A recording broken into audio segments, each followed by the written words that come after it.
With only 2 months left till the sequel to one of the best Marvel movies yet hits theaters, we're starting to hear more news and leaks about Black Panther 2, with the tragic and untimely death of actor Chadwick Boseman from colon cancer. Fans' expectations rose for Marvel to make the most ultimate of send-offs in his memory. Stick around to find out more on the movie and its cast. Daniel Kaluuya reveals why we won't be seeing him reprise his role anytime soon. When we first got to hear of the news that production had been started on the new Marvel, rumors actually had it that Wakabi had been spotted on the sets in full costume alongside characters like Shuri and Okoye. But these rumors were soon proven wrong when Marvel started releasing merchandise ahead of the movie's release, like posters and toys, and we noticed that Wakabi was missing in action. The British actor went on in an interview and confirmed that he won't be in Black Panther 2 and said that he was faced with a decision regarding the future of his career. He could have either worked with Marvel or on the new sci-fi horror movie by Jordan Peele, Nope, in which he has the lead role. While he originally said it was because of scheduling conflicts in his career between the two movies, he also hinted that the movie went in a better direction without him. From what we've gathered, it looks like the movie is going to be packed with a lot of content, story, and a list of new characters into the MCU, and so maybe Kaluuya felt that the directors had enough on their plates without trying to cram him in too. Well, whatever seems to be the case, the actor seemed quite happy with his decision and was positively glowing from the reviews of the movie Nope. We think he's going to stay on the sidelines for now and watch the MCU develop from a distance until he wants to return should everything work out for him. Quite smart thinking by him actually. He's doing solo movies in which his career actually advances, so later the MCU directors would have no choice but to bring him back, seeing how big of a name he becomes in Hollywood. It's best for the story and what's best for the film, Kaluuya said. I'm energized by it, I'm eager to watch it. The actor shared his views on the new Black Panther 2 trailer. Kaluuya has shared his opinions on T'Challa's recast in the new movie and said that fans don't need to worry about the studio dishonoring the memory of the late actor, as they have something quite amazing cooking up. He went on to say, "You know, I can't tell you. You're supposed to start with that, but of course I've seen it. It's amazing." We have to admit, he knows how to hype up a crowd. He praised Chadwick Boseman's work ethic during his battle with cancer and compared him to simply being on another stratosphere to all other actors. So there's no possible way the MCU is ever going to find an actor quite as celebrated to take the role. And it's sort of a sign of mutual respect in the industry that nobody would take the role themselves either. But besides that, the role of the Black Panther in the future of the MCU is still unclear and quite a big secret, as many fans predicted that his sister Shuri would take up the mantle, and others predicted M'Baku would be taking it out of honor instead. Whatever happens, we'll be seeing the role set up in just 2 months as the movie hits theaters and Disney+.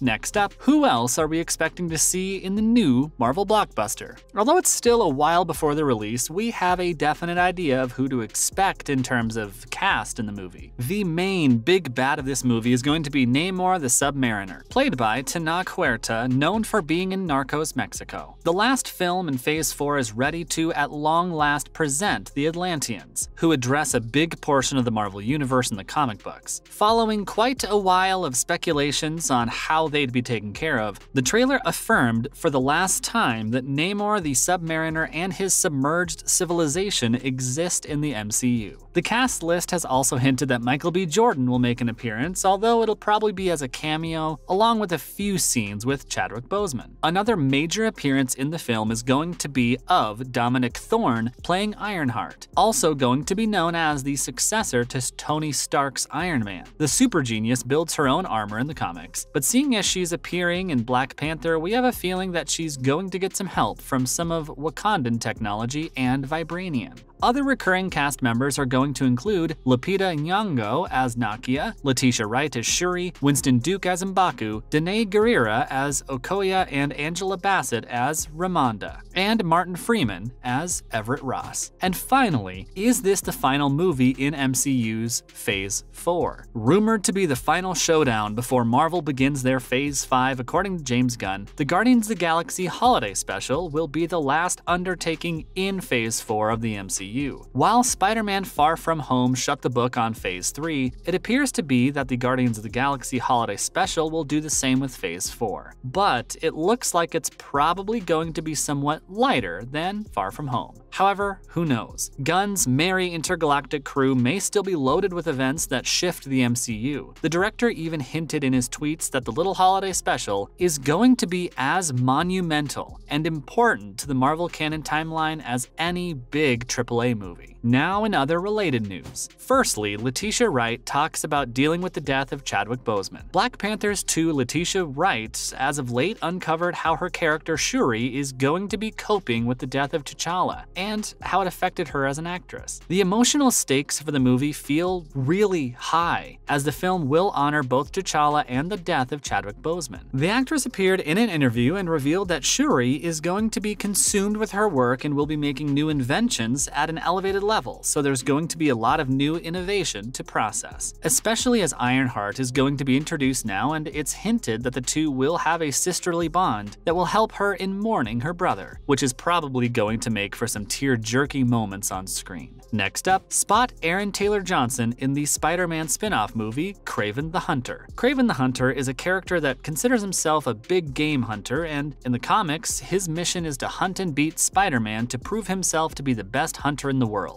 Aaron Taylor, who is going to be playing the main man himself, talked about the movie in an interview and hyped up the fans. He said that it was going to be much different since they are trying to rely on CGI less and are shooting everything on site, which is going to make this a refreshing change from the recent MCU movies, which feel like they're all being produced in a little green room all at the same time. The star-studded cast kinda has us hopeful as well, featuring the legendary Russell Crowe as an undisclosed role as of yet. Regretfully, the movie isn't going to be set in the MCU and is instead being released by Sony Pictures, which might just mean that he's going to be alongside Andrew Garfield soon. We're just desperately hoping against hope that the movie isn't going to be a repeat of what happened with Morbius. And finally, the director for the Fantastic Four movie announced. The heavily awaited Fantastic Four movie finds its director in Matt Shakman. As the original choice, John Watts, who worked on all the recent Spider-Man films, drops out to take a break from superhero stuff. Shakman is most popular for his work in series instead of movies, really, having worked on the hit Disney Plus series, WandaVision, Game of Thrones, Succession, Mad Men, 6 Feet Under, The Boys, House MD, Fargo, and It's Always Sunny in Philadelphia. Judging from all these hits, you can see why we're excited. As die-hard fans of the US version of The Office, we were hyped to see John Krasinski make his debut as Mr. Fantastic